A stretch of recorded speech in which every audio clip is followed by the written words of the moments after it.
much for joining us. Just time for a quick recap of the week, which was a busy one. From John Bolton being fired as National Security Advisor, to Mike Pence telling people he was bitten so hard by the horse American Pharaoh that he nearly collapsed, to which I say, good horse. To the latest Democratic candidate debate, where Joe Biden, in responding to a question about the legacy of American slavery, said this. We bring social workers into homes of parents to help them deal with how to raise their children. It's not that they don't want to help. They don't know quite what to do. Play the radio, make sure the television, make sure you have the record player on at night, the phone, make sure the kids hear words. Oh, shit! That is Joe Biden saying television, then replacing it with record player, and then just barely stopping himself from saying phonograph. And let's all remember that very funny moment when Biden inevitably sends a concession telegram to Trump next November. But instead of focusing on that, let's instead move on to Russia. Voted home of the world's sexiest presidents by Please I Have a Family, Just Do Whatever He Says magazine. There were city council elections in Moscow last weekend, and the run-up to them had been tense because Putin's United Russia party has been declining in popularity. And by sheer coincidence, the Central Election Commission there decided to ban many opposition candidates from running, setting off a summer of protest in Moscow with thousands of attendees and mass arrests. Now, for his part, Putin tried to dispel concerns over the suspicious lack of candidates, arguing it was actually a good thing. In some countries, there are 30, 50, even 100 candidates. That doesn't mean to say they do better work. It's quality, not quantity, that counts. Yes, I mean, look at Netflix. You have choices, but where is quality control? What is Frontier? What is The Order? What is Malibu Rescue? What is Working Moms? What is Back with X? How does this business model work? Somebody explain it to me. But to combat Putin's thumb on the scale, opposition leaders like Alexei Navalny encourage supporters to vote tactically, basically supporting any candidate that could beat a pro-Kremlin one. And it seems to have worked, with the ruling party losing a third of its seats in Moscow City Council. Navalny and his associates have since been the target of government raids, and he has some pretty good ideas as to why that might have happened. This time, Putin got really upset because of the tactical vote, and that his sweet child, the United Russia Party, has been busted in Moscow and seriously beaten in the regions. Yes, he is upset, and he is stomping his little feet. Wow, stomping his little feet. Not only is that comment very brave, it also made me genuinely curious. Does Putin have little feet? So, I did what any normal, reasonable person would do, and I looked up Putin on WikiFeet. And I'll say this, the results are in, and look at this guy's tiny little feet. You just want to gooch them. You just want to gooch those little piggies. This little piggy went to market. This little piggy stayed at home. This little piggy had borscht. This little piggy had none. And this little piggy went wee, wee, wee, all the way to a prison camp in Siberia. What did that little piggy do? We'll never know. Shut up about the little piggy. So with elections rigged and dissent suppressed, some Russians have found themselves coming up with creative ways to express their frustration, and perhaps the most entertaining one concerned a rapper named Timothy. Now, on the off chance that you are not one of his 14 million Instagram followers, let me give you a taste of what he's like. At first, he seems sort of fun and harmless, dressing like a ski patrolman whose first aid kit is full of Rohypnol, and posting videos like this. Everybody wanna be like me. Everybody wanna be like me. Like me, bust down big chains and dress fancy. I mean, that's fine, but honestly, I'm not sure everybody wants to be like you, because if they're at all like me, everybody would like a lot more than 0 layers of protection between their genitals and high-speed water. Timothy also really likes these collectible bears. Seriously, he really, really, really, really, really likes these collectible bears. He loves them. This is his home. Those bears watch him sleep and he them. And sure, this seems like a harmless obsession for a young boy of 12 going on 36, until you realise that some of them, like this Coco Chanel bear, apparently can run upwards of $28,000 at auction, which is ridiculous. It seems like Timothy has every bear ever made, except I actually know for a fact that he doesn't, because, behold, the rarest bear of all. What do you think, Timothy? What do you think? Everybody want to be like me. Everybody want to be like me. But look, Before you find yourself becoming a fan of Timothy, you should know he hangs out with friends like Chechen dictator / failed cat owner Ramzan Kadyrov, and his best friend is President Putin. As you can tell from one of his own songs, My Best Friend is President Putin.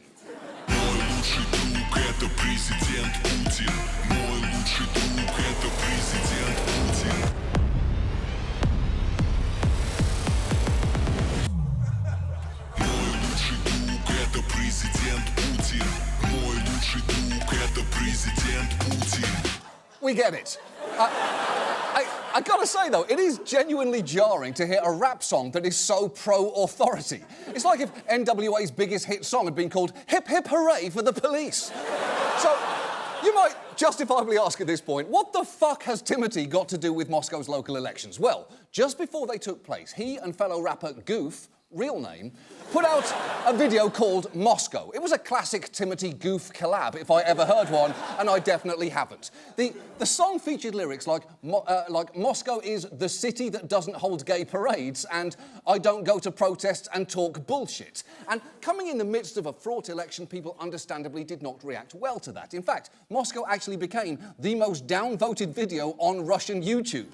The backlash got so bad, Timothy posted, I'm deleting this video to stop this wave of negativity, which, if we've learned anything from the internet, always works. As for Goof, he claimed that he'd been tricked into participating in a political video, putting out this Instagram statement. I swear I had no idea that we had mayoral elections the day before yesterday.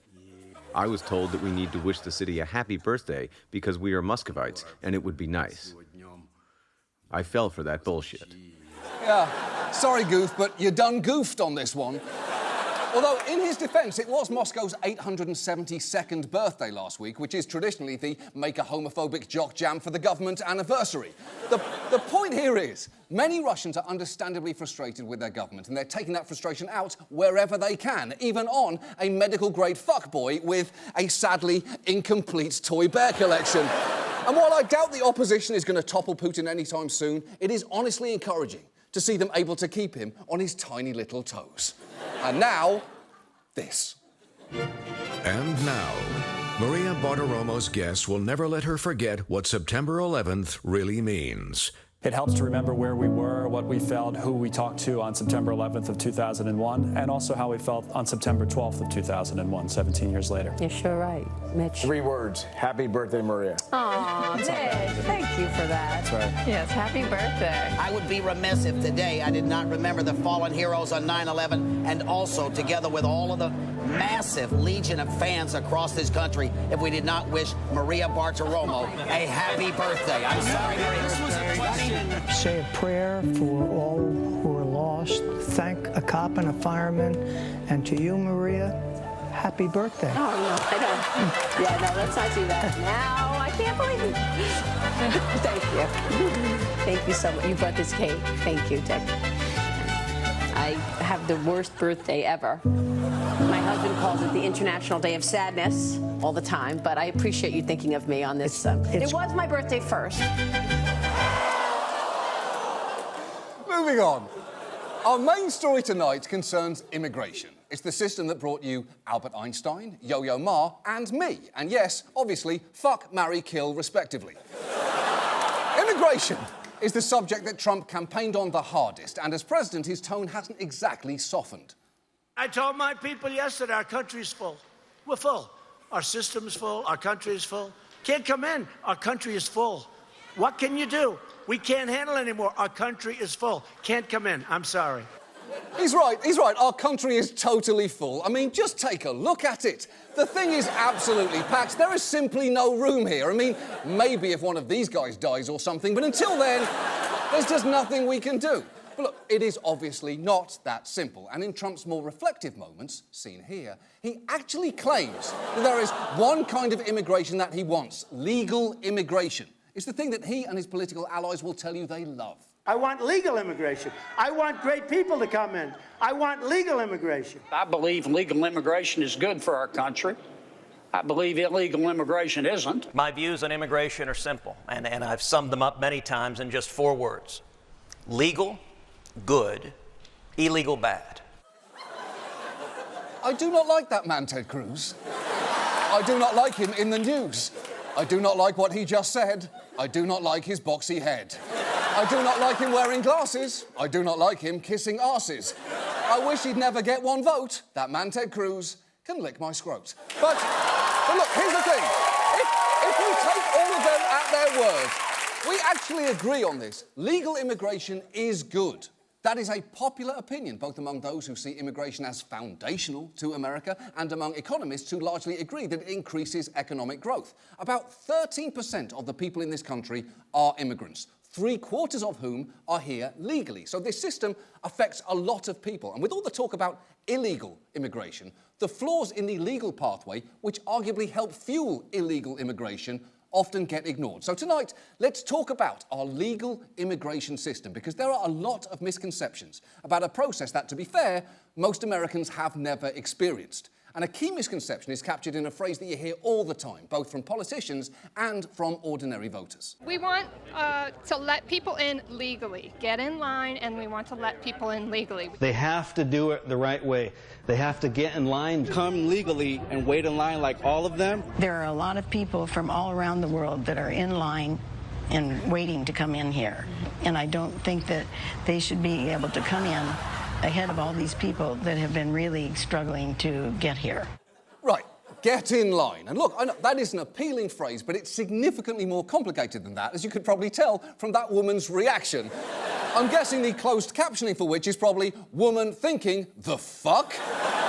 Because the truth is, for those who want to come here, there is no one line to get in. The lines that do exist can be prohibitively long or have sudden dead ends. And for many people, and this is really important, there simply isn't a line at all. And if you think, well, hold on, my ancestors waited online, not necessarily. For America's first 100 years, there were no federal immigration laws. So coming here the right way basically just meant not slipping as you walked down the gangway. Now, since then, our immigration system has evolved into one with complicated and convoluted restrictions. Take country caps. When it comes to most types of green card, which allow you to be a lawful permanent resident, no more than 7% of immigrants accepted each year can come from any one country. What that means in practice is that big countries with a lot of would-be immigrants like China, India, and Mexico are subject to the same numerical caps as tiny ones like Malta, which is so tiny, that's actual size. In fact, that's actually Malta. We borrowed it and put it in this box to show you how small Malta is. And it's not just numerical caps. The whole system has a lot of restrictions on who exactly can come here. In fact, the best way to understand it is that there are just 4 paths to permanent residency or citizenship. Family, you're related to someone who's already here. Employment, meaning you were offered a job here. Good luck, you won the visa lottery, which I'll explain later. Or bad luck, you're a refugee or seeking asylum. And the number of people going through each path is by no means equal. Proportionally, they should probably look a lot more like this. So let's start with the way that most immigrants come here. Family sponsorship. About 2/3 of green card holders come through the family-based system, which makes sense. Families provide support, and some, I'm told, like each other. But to Donald Trump, family-based migration is a scourge, as you can tell from how he refers to it. Chain migration is not a good thing. Chain migration is bad. We have to end chain migration. Then you have chain migration. Chain migration. A guy comes in, stone cold killer in many cases. A guy comes in, and then you have to bring his aunt, his uncle, his father, his grandfather, his grandparents, his third niece by a different marriage. Okay, that is so wrong in so many ways. It would honestly be hard for a fact checker to assess it. That couldn't even be described by the Washington Post's bottomless Pinocchio, which is an actual thing they do now, and which, for the record, sounds like an all-nude strip club for wooden puppets. Because bringing family members over is not nearly as easy as Trump makes it sound. For a start, you can only sponsor close relatives. At most, that is a spouse, child, sibling, or parent. No aunt, no uncle, no grandparents, no third niece by a different marriage. And anyone who comes in has to pass rigorous background checks, which tends to weed out any stone-cold killers. And that chain, as you definitely should not put it, can move very slowly because those country caps that I mentioned earlier apply to many categories of family-based immigration. So if you're trying to bring your sibling over from China, the government is currently processing applications from 2006. If they're in India, 2004. From Mexico, January of 1997. That's 22 years ago. And who knows what they'll be doing 22 years in advance, aside, of course, from Pat Sajak, because I guarantee he'll still be standing by a wheel, selling vowels he doesn't own until the fucking sun dies. And yet, the family sponsorship system is still seemingly too permissive for Trump, who wants to limit it to just spouses and children, meaning you could no longer sponsor, for instance, your parents to immigrate here, although interestingly, he seemed fine with one high-profile exception. President Trump's in-laws slipping in and out of a Manhattan federal building where they took the oath of U.S. citizenship. Sources tell ABC News that First Lady Melania Trump sponsored her Slovenian-born parents, Victor and Amalia Novs. Chain migration! Look, that is obviously hypocritical, that's obvious, and I know it's not the important part here, but I should point out, Melania's mom is 74, making Trump exactly 1 year younger than his mother-in-law. And while there are plenty of spouses out there who probably should be closer to their in-laws, that is simply not the way to do it. So that is the family-based path, which of course only works if you have a close relative in America, and it frankly doesn't hurt if she happens to be in a loveless marriage with the president. Now, if that is not an option for you, you might try the employment-based path. The way that pathway usually begins is an employer in America sponsors you and you come here on a temporary work visa. But it is temporary. You might be able to renew it if your employer likes you, but there can be limits on how many times you can do that. And even getting a work visa in the first place can be very difficult. You have to fit within narrow categories. There is R1, that's for religious workers, P1A, that's for athletes, H2A, that's for farm workers, C3PO for effete British robots, and R2D2 for their common law husbands. It's a complex system. I myself came over on an O1 visa, which is for persons with extraordinary ability in the arts. And I know what you're thinking. No. I know what you're really thinking deep down, and fuck you. Certain work visas are so hard to get, highly skilled people get turned away. Take Kunal Bal. He's the founder of a very successful Indian company called Snapdeal. He went to college in the US, and just watch as he's interviewed on stage at a conference in India about why he ended up creating a company there rather than staying here. I got a job at Microsoft. I was quite happy, the Indian tech guy wanting to work at Microsoft. And they applied for my visa, which got rejected. Now you're stuck and you're getting deported back to your country. What do you do? So you decided to come back and start a company here. Thank God. OK, well, I'm glad that story worked out well for India, but it's frankly not a great result for America, is it? Who helped educate him and then for some reason forced him to go innovate somewhere else instead. Honestly, I respect Kunal Bal for not going full Pretty Woman on a US immigration office. Big mistake. Huge. And it is worth noting, just getting a work visa does not mean you're going to end up staying here, because converting it into a green card can be difficult to practically impossible, depending on your skill level and where you're from. You need your employer to choose to sponsor you again, and there aren't many green cards to go round. Only around 140,000 of them are granted every year. Basically, think of getting a work visa as getting a backstage pass to see BTS. Sure, it'll allow you to hang around for a bit, but you're probably not going to end up becoming part of the band. And look, I can tell you from experience here, living on a visa can be very stressful and involves having to jump through endless costly hoops. I used to have to file for extensions to my visa every year, hoping they'd be granted, and had to leave the country every 11 months to go to the American embassy in London to get a physical stamp in my passport allowing me to travel. And I was constantly worried that I would not be allowed to come back. And here's the thing. Even when you are approved for a green card, there might not be one available for you, because those country caps that I mentioned also apply to employment-based immigration. So if you come in from, say, India, your estimated wait time can be ridiculously high. Watch as one boy living in America finds out how long his dad might have to wait. So your dad has applied for a green card for himself and your family, and the US government looked at his application and approved it. Well, the problem is that there's a waiting line for green card, and that line is really long for India. It'll very well be about 60 years by the time your dad gets a green card. And if I'm doing my math right... Dad will be over 100 and I'll be 71.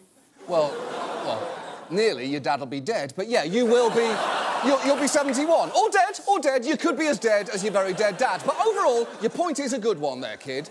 So together, the family and employment paths make up around 80% of legal immigration. But what about if you are not related to somebody here and you aren't already highly skilled? Well, that brings us to the luck categories. If you are lucky, you could come to America through something called the Diversity Visa Lottery, which I'll let the president explain so that you know exactly what it isn't.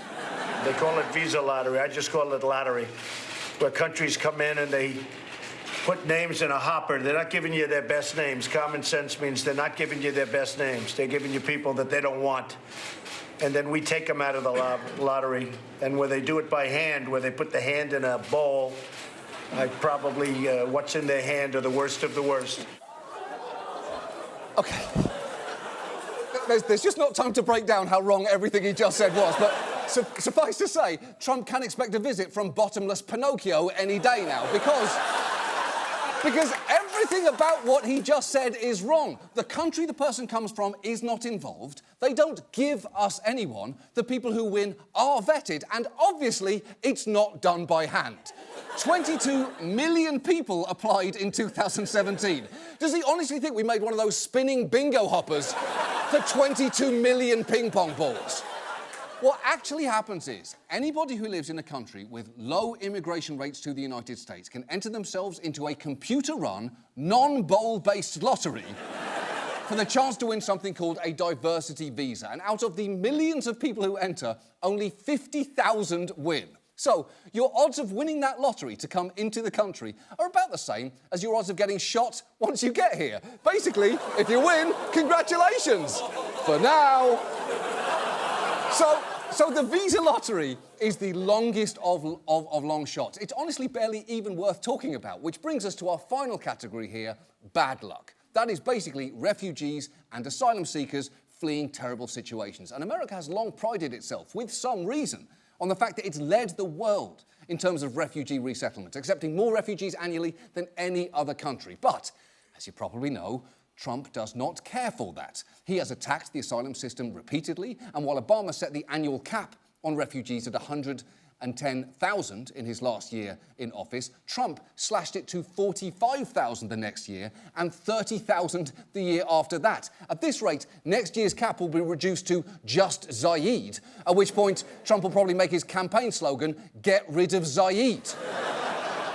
And if you're thinking Trump might have a change of heart, if he just heard what some of these refugees are fleeing, you're wrong about that. Take Nadia Murad, a Yazidi woman who was abducted by ISIS in Iraq. She fled to Germany after they killed her family, won a Nobel Prize for her advocacy, and actually got to tell her story to Trump's face in the Oval Office recently. And what you're about to see is the second time she specifically mentioned to him that her family was killed. And watch just how little he has been listening. All this happened to me. They killed my mom, my 6 brother. They left behind them. Where are they now? They killed them. What are you doing? Where are they now? She just told you 3 fucking words ago. That is the US president displaying a level of indifference to human suffering rivaled only by robots and house cats. And they really don't give a shit. And things could get even worse. There are now reports that Trump's White House is weighing whether to cut the number of refugees we admit to 0 next year. 0. And if they do that, then please tell me, what is the right way for refugees to come in then? And that is the point here. For all of their talk about how fine they are with legal immigration, this administration has worked hard to reduce it as much as possible across the board. In his first year, Trump supported a bill that would have cut legal immigration into this country by half. And while that bill went nowhere, he's made countless procedural tweaks, gumming up the process for coming here legally, which helps explain why the time it takes to process an application has jumped 46% since 2016. Some immigration attorneys are now calling those changes the invisible wall. And just last month, Trump put another brick in that wall when the administration issued what's called the public charge rule, making the path to permanent residency much more difficult for any would-be immigrant who fails to meet income standards or is deemed likely to use public assistance like food stamps, public housing, or Medicaid. That could profoundly change who gets to call this country home, advantaging the well-off and disadvantaging anyone they ever think might have greater needs. And when Ken Cuccinelli, acting director of US Citizenship and Immigration Services, was asked how this could possibly square with America's ideals, his answer wasn't great. Would you also agree that Emma Lazarus's words etched on the Statue of Liberty, "Give me your tired, your poor," are also part of the American ethos? They certainly are. Give me your tired and your poor who can stand on their own 2 feet and who will not become a public charge. Hold on there. That's not what it says, is it? You can't just add lines to a poem that totally invalidate its premise. You can't say, in the words of Emily Dickinson, "Because I could not stop for death, he kindly stopped for me. And then we totally fucked a lot. Death has a big fat dick." You can't do that. You're fundamentally changing the intended meaning. Also, it's not just that his addition to the poem is terrible, it's that what he took out is really important there. Give me your tired, your poor, your huddled masses yearning to breathe free. Because as corny as it might sound, America at its best isn't about who you are when you arrive, it's about who you want to become. The yearning part fucking counts. And that doesn't have to mean that everyone who wants to come gets to come. But if you are going to say get in line to people, you should at least make sure they actually have a line to stand in. And right now, these are the only pathways that exist, and we should be having a serious conversation about whether they work smoothly enough, which they do not, whether this is the right balance between the categories, and whether we've defined the categories correctly. I think Trump, for his part, has made it pretty clear that his ideal system would be in 2 tiers, split evenly between rich Norwegians and future wives. Personally, I think a lot more people should be let in general, but I will admit this is subjective and I am biased here. I have been through this system and I can tell you it's rough. When I finally got my green card years ago, it was sent to The Daily Show and they surprised me with it at work, presenting it to me with a slice of apple pie and a Budweiser as a joke. Thing is, I was so relieved I nearly burst into tears. And that is when I realised I had been worried about my immigration status every single day. And I was very, very lucky. I had a lot of help, and more importantly, I had a path to come here. It's the path that has led us all to Sad Zazu's mildly interesting explain train. But for many people, there is literally no way to come in the right way. And if I was one of them, and Donald Trump told me to just get in line and come in the right way, I think I would have been well within my rights to quote the other immortal words of Emily Dickinson, "Hope is the thing with feathers." Also, you don't know what the fuck you're talking about, you fucking idiot. Death has a big, fat dick. And now, this. And now, prepared to be interrogated by Investigation Discovery's Joe Kenda. I'm Lieutenant Joe Kenda. I never know where a case is going to lead, but I'll never stop until it's solved. I treat people fairly, but I'm also ruthless. I can be quite intimidating when I want to be. Do you think he walked out of your car and ran into a knife 6 times, Mike? You want to run that by me again, Harry? You understand what that means, don't you, Willie? You know, Mark, I'm embarrassed for you. Oh, Kevin, I'm starting to have a relationship now with you. Oh, Christopher, I could kiss you on the mouth. Well, my, Danny. Well, my. Well, my, you lying little... If it walks like a duck and quacks like a duck, it's a duck. Don't monkey with somebody else's monkey. There's a tooth fairy. Maybe there's a blood fairy. When I leave here, I'm going to have somebody's ass in my briefcase. I don't trust anybody. I don't trust my mother, and she's been dead for 11 years. That's our show. Thanks so much for watching. We're off next week for the Emmys. We'll be back after that. Good night!